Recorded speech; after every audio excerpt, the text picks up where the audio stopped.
ገጸ ሰብ ሰው መሆኑን ገጸ ላይም መሰዋቱን ገጸ አንበሳ ትንሳኤውን ገጸ ንስር ምኑን ይወክላል? እርገቱን ይወክላል። ኪሩቤልና ሱራፌል ላይ ምልክቱ መስቀልን አስቀድሞ ሾሞባቸዋል። ቅዱስ ሚካኤል ሰራዊቱን የእሳት ሰይፍ ይዞ በሰማይ ፍልሚያ ጀመረ። የብርሃንን መስቀል በሰጣቸው ጊዜ ጥንተ ጠላት ሰይጣን ወደቀ። ደስ ይበላችሁ፣ ወደቀ።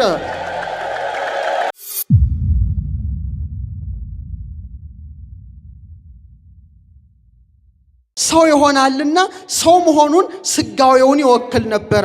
የላም ፊት ያለው መልአክ ደግሞ ላም በኦሪቷ እንደምትሰዋ ሰው የሆነው ስግው ቃል ክርስቶስ በቀራንዮ በመስቀል ላይ እንደሚሰዋ በፊቱ ያመለክት ነበረ። የአንበሳ ፊት ያለው መልአክ ደግሞ የጌታን ትንሣኤን ይወክላል። አንበሳ ፈጥኖ እንደሚነሳ ወልድም በመስቀል ተሰቅሎ 3 መዓልት 3 ሌሊት በከርሰ መቃብር አድሮ ሙስና መቃብርን አጥፍቶ ምን ሆነ? ተነሳ። የንስር ፊት ያለው መልአክ ደግሞ እርገቱን ይወክላል። ንስር ፈጥኖ ወደ ላይ እንደሚወጣ የኔና የናንተ ጌታ ንጉሠ ነገሥት ኢየሱስ ክርስቶስም በተነሳ በ40ኛው ቀን ወደ ሰማይ ምን ሆነ? አረገ።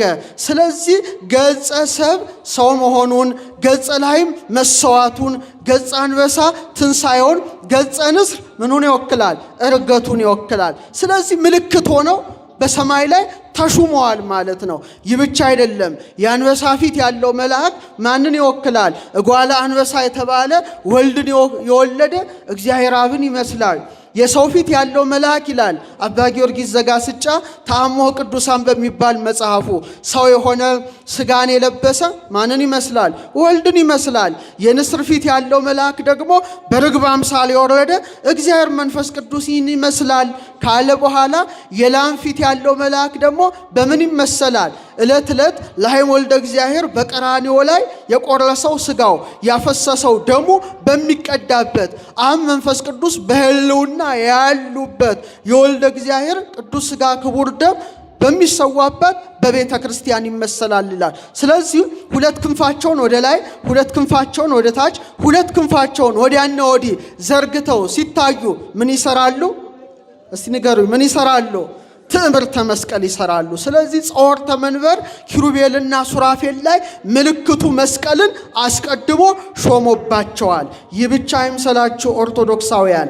በጣም የሚደንቀው እያንዳንዱ መልአክ ምን ይዟል? መስቀል ይዟል። በተለይ እግዚአብሔር ፍጡር መሆናቸውን ለማስገንዘብ የብርሃን መጎናጸፊያ ተገዢዎች እንደሆኑ ለማጠየቅ የብርሃን ዝናር መውጣት መውረድ ስላለባቸው የብርሃን ጫማ ይልቁኑ ደግሞ የጸጋ መንግስትን ስለሰጣቸው አስኬማ ዘመላእክት የተባለ ጳዚዮን የሚባል የብርሃን ዘውድን ሲደፋላቸው እያንዳንዳቸው መላእክት ምን ይዘዋል? ትዕምርተ መስቀል ይዘዋል።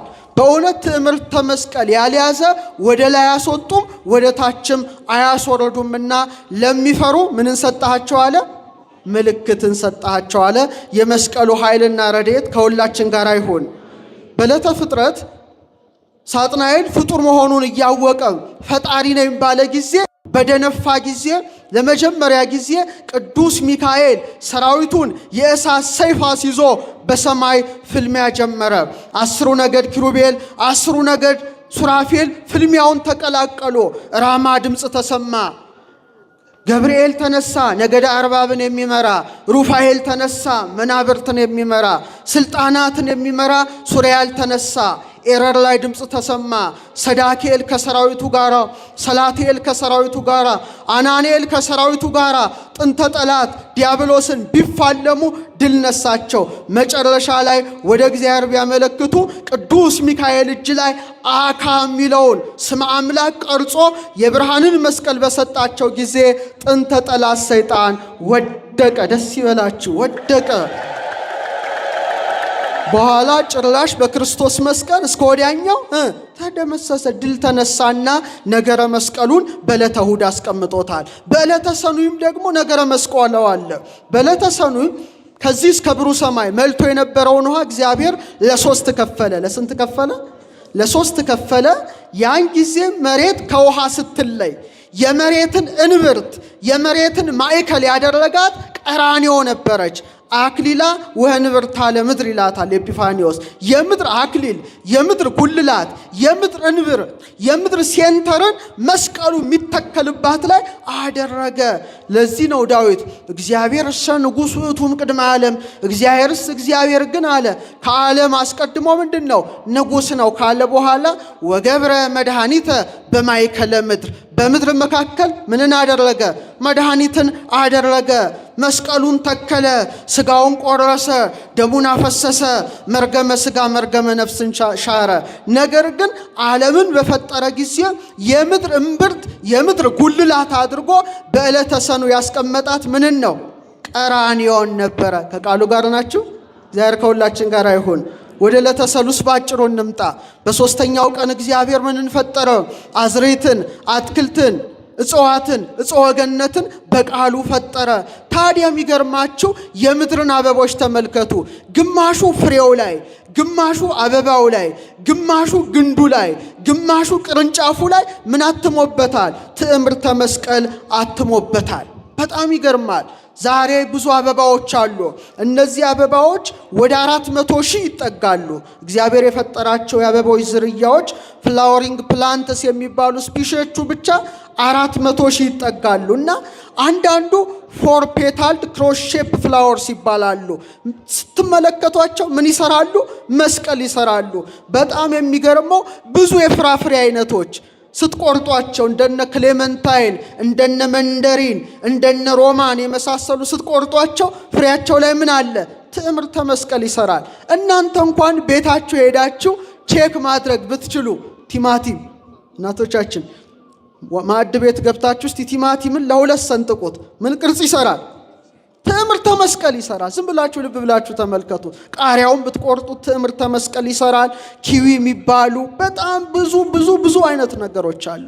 በተለይ ደግሞ መጋቢትና ሚያዝያ የሚበቅል ፓይን ኮንትሪስ የሚባል አለ። ልክ የጌታ ስቅለት መጋቢት አካባቢ በተለይ በአውሮፓ ይበቅላል። እንዳለ ስትመለከቱት ቅርጹ ምን ይሰራል? ትዕምርተ መስቀል ይሰራል። እና ግማሹን በስሩ ላይ፣ ግማሹን በፍራፍሬው ላይ፣ ግማሹን በቅርንጫፉ ላይ ጌታችን ባወቀ ምን አትሞበታል? ትዕምርተ መስቀል ቅርጽ ሰርተዋል ማለት ነው የዕለተ ሰሉስ ፍጥረታት። በዕለተ ሰሉስ ይሄ ብቻ አይደለም እግዚአብሔር ያደረገው። በገነት መካከል ምንን ተከለ ይላል? የሕይወት ዛፍን። እስቲ የሕይወት ዛፍ በሉ። አዎ ዘፍጥረት 2:9 ላይ በገነት መካከል ሴንተሯ ላይ ማዕከሏ ላይ የሕይወትን ዛፍ ተከለ። ለምንድን ነው የተከለው?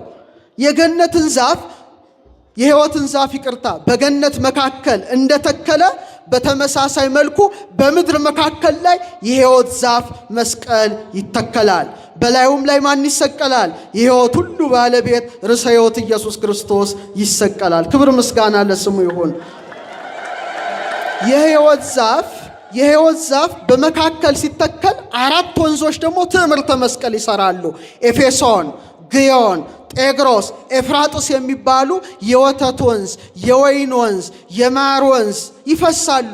ሲሰሩ ቅርጻቸው ምንድን ነው? ትዕምርተ መስቀል ነው። ታዲያ አባ ጊዮርጊስ ዘጋስጫ ምን ይላል?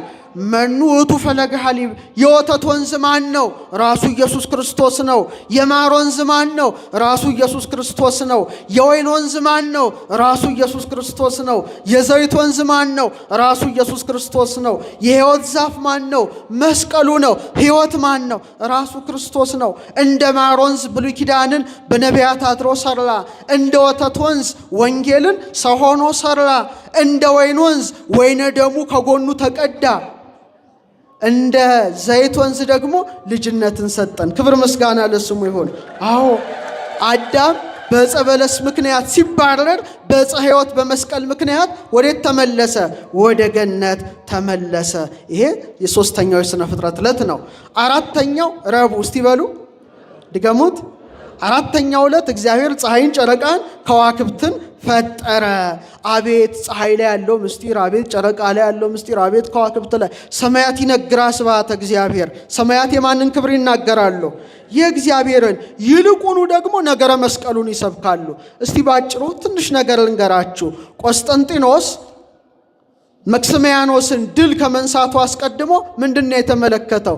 በጸፍጸፈ ሰማይ ላይ ኒቁስጣኑ የሚል በኮከብ ላይ ተቀርጾ ነው ያየው። ያንን በጋሻው ላይ አስሎ አስቀርጾ ሲዋጋ ጠላቱ መክሰሚያኖስን የመስቀልን ተቃዋሚዎች ምን አደረገ? ድል ነሳ። እና ዝም ብለን ስንመለከት ቀና ብለን ስንመለከት ነገረ መስቀሉን ሰማይ ላይ ማየት የተለመደ ነው። ለምሳሌ ፀሐይ ጌታ በተሰቀለ ጊዜ አልጨለመችም? ንገሩኝ እንጂ። ጨረቃስ ደም አልሆነም? ከዋክብትስ ከብርሃናቸው አልተራቆቱም? ይህንን ያደረጉት መቼ ነው? በዕለተ ዓርብ ነው። ይልቁኑ ደግሞ በሳይንሱ ዓለም እኔ አሁን ባለሁበት የምርምር ዘርፍ ዊርፑል ጋላክሲ ይባላል። እግዚአብሔር የፈጠራቸው በጣም ስፍር ቁጥር የሌላቸው በባይናኩላር አርቆ በሚያሳይ ነገር ይታያልና ወደ 23 ሚሊዮን የብርሃን ዓመት ርቀት ያለው ነው። በጣም የሚገርመው በሀብል ቴሌስኮፕ ሲታይ ምን ይሰራል መሰላችሁ? በሚገርማችሁ መልኩ ጌታችን እጁን ዘርግቶ የተሰቀለበት የመስቀሉ ቅርጽ ነው። እና ሳይንቲስቶቹ በጣም ተደንቀው ምን አሉ? በእነሱ ቋንቋ ሃብል ፋይንድስ ሚስቲሪየስ ክሮስ ኦን ዘ ስካይ፣ ይሄ ቴሌስኮፓችን በጣም ምስጢራዊ የሆነ መስቀልን ሰማይ ላይ አገኘ። ዛሬ እኛም በመሳሪያ ስንመለከተው ራሱ ክርስቶስ የተሰቀለበት ነው የሚመስለው። ተመልከቱ።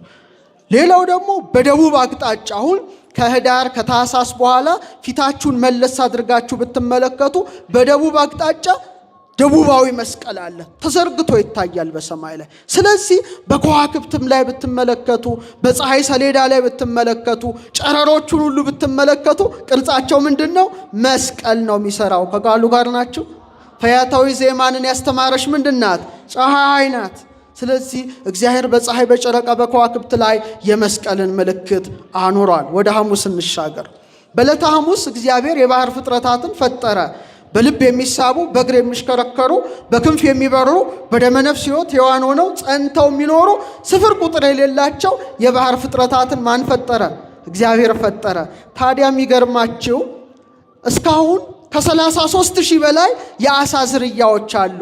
እና የባህር ፍጥረታትን ሲፈጥር ምን ሰጥቷቸዋል? ክንፍ። እስቲ በሉ ምን ሰጥቷቸዋል? እና ክንፋቸውን ሲዘረጉ ምን ይሰራሉ? ትምህርተ መስቀል ይሰራሉ። ተንቀሳቃሾቹ በሰማይ የሚከንፉትም ክንፋቸውን ዘርግተው አዕዋፉ ሲታዩ ምን ይሰራሉ? ትምህርተ መስቀል ይሰራሉ እኮ። በጣም እኮ ነው የሚገርመው። ድሮ በሐዋርያት ዘመን መስቀል ይዞ የተገኘ ያው ቄሳሮች ይገሉታል። ስለዚህ ምን ያደርጉ ነበረ? የአሳ ስዕል ይስሉ ነበር። የምን ስዕል? የአሳ ስዕል። በጣም ይገርማቸዋል። አሳ በጽር ቋንቋ ኢክተስ ይባላል። ኢክተስ ማለት ምህጻረ ቃል ነው። ኢየሱስ ክርስቶስ መድኃኒት የእግዚአብሔር ልጅ ማለት ነው። እና አንዱ ክርስቲያን መሬት ላይ አሳ ስዕል ሲስል፣ አንዱ ደግሞ ሲስል ክርስቲያን መሆናቸውን በኮድ ይግባባሉ። ወታደሮቹ ደግሞ አሳ መሸጫ እየመሰላቸው አልፎ ይሄዱ ነበር፣ የቤተ ክርስቲያን ታሪክ እንደሚያስረዳው። ስለዚህ አሳ ላይ ጭምር የማን ምስጢር አለ ማለት ነው? ነገረ መስቀሉ ታትመዋል ማለት ነው። ወደ ዕለተ ዓርብ እንሻገርና እንደመድመዋለን። እስቲ ዓርብ በሉ እስቲ። ዓርብ ሲሉ ደስ አይልም? ቃሉ ራሱ በእውነት ኢትዮጵያ የበረከት ሀገር፣ ሊቃውንቶቿ በእውነት መንፈስ ቅዱስ ያደረባቸው በመሆኑ ዓርብ ብለዋል። ዓርብ ተመልከቱ፣ ዛሬ ዓርብ ነው አይደል? አሪብ አሪቦት ማለት ምን ማለት ነው? መግባት፣ መካተት፣ መፈጸም ማለት ነው። ለምንድን ነው ይሄን ያሉት? ጌታችን ኢየሱስ ክርስቶስ ተሰቅሎ ምን አለ? ተፈጸመ ብሎ ስራውን አካተተ። ክርስቶስን የማያውቁ ህዝቦች ግን ፍራይዴ ነው ያሉት። በጣም ያስጠላል እንደ አውደ ምሕረት ላይ መናገር። እኛውም ፍራይዴ ዓርብ ይመስለናል እንደው እንደ እንግሊዘኛ ቋንቋ ግን አይደለም። ፍራይዴ ማለት ዓርብ ማለት አይደለም። ፍሪጋ ማለት ጣዖት ናት። ፍሪጋ ዘጎደስ ኦፍ ቢዩቲ ኤንድ ሜሬጅ የፍቅርና የትዳር አምላክ ተብላ የተመለከች ጣዖት ናት። እኛ ግን አላልንም። አንዱም ቦታ ላይ ምን አልገባም? ጣዖት አልተቀላቀለም። እያንዳንዱ የሥነ ፍጥረት ዕለት ለማን ተሰጥቷል? ለእግዚአብሔር ተሰጥቷልና በዕለተ ዓርብ እግዚአብሔር ምንን ፈጠረ? በልብ የሚሳቡ በእግር የሚሽከረከሩ በክንፍ የሚበሩ የየብስ ፍጥረታትንና አባታችን አዳምን ፈጠረ። ማንን? ለምሳሌ እስቲ ጌታችን ሆሳዕና የተቀመጠባት ምንድናት? ኧረ ረሳችኋት? ምንድናት የተቀመጠባት? አህያ ናት። ፈታቸው አምጡልኝ ነው ያለው አይደል? ለምን አህያ ላይ ተቀመጠ? በጣም ብዙ ምክንያቶች ሲኖሩ ከምክንያቱ አንዱ አህያ በተፈጥሮ ትዕምርተ መስቀል ናት። ልብ ብላችሁ ተመልከቷት። ከዚህኛው እስከዚህኛው ከዚህኛው እስከዚህኛው ምን አላት? ትዕምርተ መስቀል አላት። ፈታችሁ አምጡልኝ አለ። ትዕምርተ መስቀል ባላት በአህያ ጀርባ ተቀምጦ እየተመሰገነ ገባ። በኋላ ደግሞ በዕለተ ዓርብ ነፍሳትን ፈታ። በምን ተሰቅሎ? በዕፀ መስቀል ተሰቅሎ። ይልቁኑ የፍጥረት ጉልላት አድርጎ የፈጠረው የሰው ልጅ እጁን ሲዘረጋ ምንድን ነው? ኧረ እስቲ እጃችሁን ዘርጉ እስቲ እንደዚህ እስቲ ደስ አይሉ? ግን ሞባይላችሁ እንዳይነጠቅ ደግሞ አስቸጋሪ ነው። ሌሎች አይጠፉ። በጣም ይገርማ። አሁን ውስጣችሁ የተቀበረውን መስቀል ቆፍራችሁ አውጡት። እሌኒ የጌታን መቃብር ቆፍራ ምን አደረገች? እስቲ ውስጣችሁ የተቀበረውን መስቀል እስቲ የምታወጡ ካላችሁ አውጡት። እኔ በ3 ደቂቃ ትምህርቴን ልፈጽም። መስቀሉ ምን ጋ ነው? እግዚአብሔር ሲፈጥራችሁ ምን አይነት ምስጢር አስቀምጦባቸዋል? እችን ብቻ ብነግራችሁ በቂ ነው። ሁሉ በእርሱ በሉ እስቲ ተጋጥመዋል። አሁን በጣም አስደናቂ ነገር ነው በዚህ 3 ደቂቃ መነግራችሁና በጣም ዝግጁ እንድትሆኑ። ዳዊት ግሩምና ድንቅ አድርገህ ፈጥረኸኛልና አመሰግንሃለሁ ይላል። እጃችን ስንዘረጋ ምንድነው? ይሄንን ማድረግ የሚችል የሰው ዘር ብቻ ነው። እጃችን ስንዘረጋ መስቀል። ስንት እግር ሰጥቶናል? ፈጠኑ። እንስሳትን ስንት እግር ሰጥቷቸዋል? አስተውሉ። ለኛ 2 ነው የተሰጠን። 4 እግር የሰጣቸው ለምንድን ነው? መሬት ብቻ እንዳይሆኑ የተፈቀደላቸው። ለምን? በመሬት ውስጥ በስብሰው ይቀራሉ።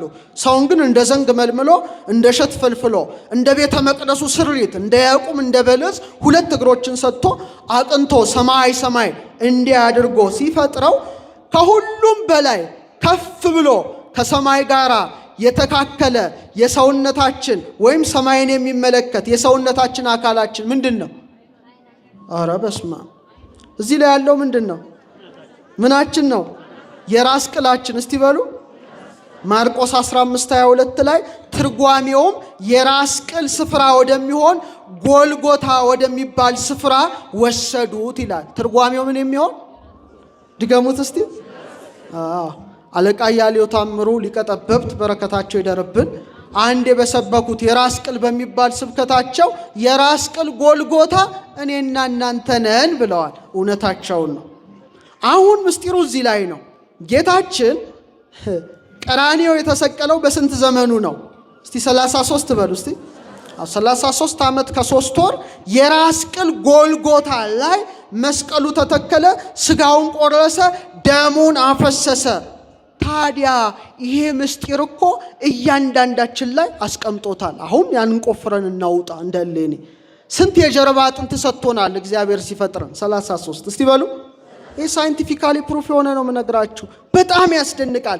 ከዚህ ጀምራችሁ እስከ ራስ ቅላችሁ እስከሚደርስ ድረስ እያንዳንዱ ሕፃን ምድርን ሲቀላቀል 33 አከርካሪ አጥንቶችን ሰጥቶታል። እስከ ምኑ ድረስ?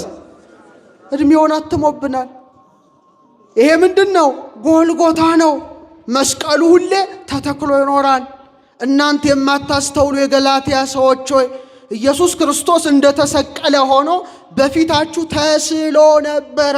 ለእውነት እንዳትታዘዙ አዚም ያደረገባችሁ ማን ነው? አመስግኑቴና አምላክ። እድሜውን አትሟል። ይደንቃል። ከዛ በጣም የሚደንቀው የጌታን የስቅለቱን ስዕል ስትመለከቱ አንድ ጭንቅላት ታያላችሁ አይደል? የራስ ቅል አታዩ? የራስ ቅል የማን አጥንት ራስ ቅል ይመስላችኋል? የአዳም ራስ ቅል ላይ ነው መስቀሉ የተተከለው። አዳም ስንተኛ ፍጥረት ነው? 22ኛ ፍጥረት ነው። በተመሳሳይ መልኩ እግዚአብሔር ሰውን ሲፈጥረው የራስ ቅል አጥንታችን ሲቆጠር 22 ብቻ ነው። ደስ ይበላችሁ። 22 ስከል ቦንስ። ይህ እጅግ ይደንቃልና አሁን ዘመኑ ረቀቀና የሰው ልጅ ጭንቅላት ተከፈተ። አሁን የሰው ልጅ ጭንቅላት ሲከፈት እጅግ ከአይምሮ በላይ የሆነ ነገር ተገኘ። ምን መሰላችሁ? አንደኛው ሳይንቲስቶች ራሱ በጣም ጨንቋቸው፣ መጭነቅ ሳይሆን እኔ እንደምረዳው መንፈስ ቅዱስ ያናግራል። ማንንም ሊያናግር ይችላል። ነጭ ዛፍ የሚመስል አርበር ቪቴ ይባላል። ትሪ ኦፍ ላይፍ የህይወት ዛፍ ብለው ሰየሙት። እንደ ዛፍ ነው። ሲበተን 12 ቅርንጫፎች ጭንቅላታችን ውስጥ አሉ። ስንት ቅርንጫፎች? ክሬኒያል ነርቭስ ይባላሉ። እነዚህ መስራት ካልቻሉ ማየት አትችሉም፣ መናገር አትችሉም፣ መስማት አትችሉም። ቁጥራቸው ስንት ነው? የሕይወት ሐረግ ማን ነው? ክርስቶስ ነው። ወአንትሙ አይጹቂሁ ቅርንጫፎቹ ማን ናቸው? ሐዋርያት ናቸው። የሰው ልጅ የከበረ ነው። ይህ ብቻ አይምሰላችሁ፣ እጅግ የሚገርም አንጸባራቂ ፈሳሽ የሰው ልጅ ጭንቅላት ውስጥ ይፈሳል። በ33ቱ አጥንቶች ውስጥ ይመላለሳል። ሳይንቲስቶቹ ሲያዩት ምን አሉ? እኛ ሌላ ነገር አንሰይምም፣ ክራይስት ኦይል የክርስቶስ ዘይት ነው አሉ። በጣም እኮ ሳይንቲፊክ ስሙ ራሱ የክርስቶስ ዘይት ነው። ዮሐንስ በመልእክቱ ውሸት የለም አለ። እሱ ቅዱሱ ቅባት አለ። ስለዚህ በኦሪቱ ቅባት እዚህ ጋር፣ በሐዲሱ ቅባ ሜሮን ለካህናት እዚህ የከበረ ነገር ነው። ይሄንን ያደረገ ማን ነው? መጨረሻ እንደው ሞባይላችሁን እስቲ ለጥሩ ተጠቀሙበት። እንደው አሉባልታ ከምታዩ እስቲ ይሄንን ፈትሹ። ላሚኒን የሚባል ፕሮቲን አለ። ላሚኒን ጉግል አድርጉ። ላሚኒን ክሮስሴፕት ፕሮቲን ልክ ስትከፍቱት ጌታ እጁን እንደተሰቀለ ሆኖ እንደዘረጋ እንደተሰቀለ ሆኖ ውስጣችን ያለ ነው። ያ ሲሞት እንሞታለን። አይገርም? በሱ ሕይወት ነበረች፣ ሕይወትም የሰው ብርሃን ነበረች። ውስጣችን ለካ ያለው ማን ነው? ክርስቶስ ነው። ማን ነው? ድገሙት እስቲ። መጨረሻ እችን ነገር ላችሁ ልውረድ በአንድ ደቂቃ። ስንት ፊደል ውስጣቸው አለ? ስንት ፊደል አለ? 12። ምን አይነት ትምህርት ቤት ነው የሚያስተምራችሁ? እንዴ እዚህ ሀገር እኮ በጣም ቀሽም። ዲኤንኤ ሲባል ሰምታችኋል? ሰው አልወለድኩም ብሎ ቢክድ ዲኤንኤው ሲመረመር እውነት ነው አይደል? እውነት ነው፣ ውሸት የለም። ተፈጥሮ እውነት ነው። ዲኤንኤ ምናችሁ ውስጥ ያለ ነገር ነው። ሁላችሁም ውስጥ አለ፣ ግን እዚህ ሴላችሁ ኒውክለስ ውስጥ አለ፣ ውስጥ ማዕከል ውስጥ በጣም ይታያል በመሳሪያ።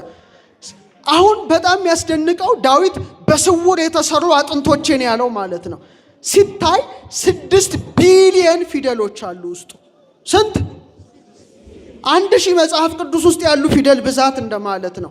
አያድርገውና አንድ ፊደል ቢጎድል ሰው አንካሳ ነው የሚሆነው፣ በዊልቸር ነው የሚሄደው። ድንቅ ነው ተፈጥሯችን። እሱ አይምሰላችሁ የሚያስደንቀው። በጣም በጣም በጣም እጹብ እጹብ የሚያስብለውን ነገር ልንገራችሁ። አሁን ዓለም የደረሰበትን ጫፍ ነው የምነግራችሁ። መሳሪያ አምጥተው ይመለከቱታል። ደብል ስትራንድ ዲኤንኤ ይባላል። እንደዚህ ጥምዝ ነው፣ የያዕቆብን መሰላል ይመስላል። አቤት እግዚአብሔር ውስጣችን ያስቀመጠው ምስጢር። ሲመለከቱት 10 እስቲ በሉ 5 6 5 10 5 6 5 እንትን ነው። አደኒን፣ ጓኒን፣ ሳይቶሲን፣ ታያሚን የሚባሉ አሉ። 10ኛው ላይ ድልድይ ይሰራል። ሁላችሁም ውስጥ ያለ እኮ ነው። ሁሉም ውስጥ 5 ላይ ድልድይ ይሰራል፣ እንደዚህ ክፍት ይሰራል። 6 ላይ ክፍት ይሰራል፣ 5 ላይ ክፍት ይሰራል። ይሄንን ያገኙት የእስራኤል ሳይንቲስቶች ናቸው። እና ሲያገኙ ሚሊየን ድረስ የሚያጎላ መሳሪያ ያለ ውስጥ ነው የሚያይና ደነገጡ። ምንድነው ሰው ላይ ይሄ ነገር? 10 5 6 5 10 5 6 5 እንደኛ ይምሰላችሁ። እዛ ሳይንሱም ዓለም መንፈሳዊም ዓለም ተባብረው ነው የሚሰራው። አሁን ጳጉሜን 2 አይታችኋል። የጨረቃ ግርዶሽ እንደዛ አይነት ነው። ሁሉም ተባብረው ይሰራል ዕውቀቱን ተጠቅመው። እና በኋላ መጽሐፍ እንትን የተከፈተው መዝሙረ ዳዊት መዝሙር 118 ላይ 22 አሌፋት ተከፈቱ። እስቲ ዮድ በሉ እስቲ። የእግዚአብሔር ቀኝ ማለት ነውና እጆች ሰሩኝ አበጃጁኝ ይላል። ዮድ 10ኛ ፊደል ነው። 5ኛው ፊደል ሄ ነው። 6ኛው ፊደል ዋው ነው። 5ኛው ፊደል ሄ ነው። ሲገጥሙት ያህዌ የሚለው የእግዚአብሔር ስም ቁጥር ነበረ ውስጣችን ያለው። ደስ ይበላችሁ ውስጣችሁ። አንድ ሰዓሊ ስዕል ስሎ መጨረሻ ምን ያደርጋል? ስሙን ጽፎ እንደሚፈርምበት እግዚአብሔር እኔና እናንተን ፈጥሮ ስሙን ውስጣችን አትሞብናል። መቅደሱን ደስ ይበላችሁ። አዎ እንደ ያዕቆብ እንደ በለስ 2 እግሮች አሉን፣ እንደ አደባባይ ሆድ ዕቃ አለን፣ እንደ ቅድስት ልብ አለን፣ እንደ ቅድስተ ቅዱሳን መክብበ ሕዋሳት ራስ አለን፣ እንደ መስቀል እጃችን ዘረጋለን፣ እንደ 2 ጽላት 2 መዳፍ አለን፣ እንደ 10 ቃላት 10 ጣቶችን ማን ሰጥቶናል? እግዚአብሔር ሰጥቶናል። በዕለተ ቀዳሚት ከሥራ ሁሉ አረፈ። በተመሳሳይ መልኩ ዓርብ ተሰቅሎ ቀዳሚ ነፍሳትን ከሲኦል አውጥቶ ቀዳሚት በመቃብር አረፈ። አምላካችን፣ ንጉሳችን፣ ሕይወታችን፣ ብርሃናችን ኢየሱስ ክርስቶስ። ስለዚህ እስቲ ለሚፈሩ በሉ እስቲ ሰዎች ምልክትን ሰጣቸው። እንኳን ለኛ ለመላእክት የተሰጠ ምልክት ምንድነው? መስቀል ነው። ውስጣችን የተቀበረውን መስቀል፣ ጥላቻ የቀበረውን መስቀል፣ ቂም የቀበረውን መስቀል፣ ነውር የቀበረውን መስቀል፣ ዘረኝነት የቀበረውን መስቀል አውጥተን ያ መስቀል በግንባራችን ላይ ያንጸባረቀ ጠላት ሰይጣንን ድል እንዲነሳልን ቅዱስ ፈቃዱ ይሁንልን። ወስብሐት ለእግዚአብሔር።